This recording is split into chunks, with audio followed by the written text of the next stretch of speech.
Hello and welcome back to our channel. So today in this video we will be discussing about how to search by date on Yahoo Mail.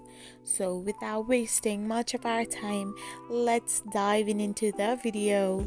So first and foremost, all you need to do is simply tap open your Yahoo Mail app, and all you need to do now is simply tap on the sort option. There you can find the date newest on top and another is date oldest on top. So if you tap on oldest on top, then it will come from the oldest date to the newest. However, if you tap on the newest on top, then it will come as the newest date of email to the oldest date of email sent. So by changing the date from the oldest to newest, you can simply search your mail according to the date on your Yahoo Mail app. I hope you found this video helpful, so don't forget to hit that subscribe button and do give us a thumbs up. We will be back again with these informative videos.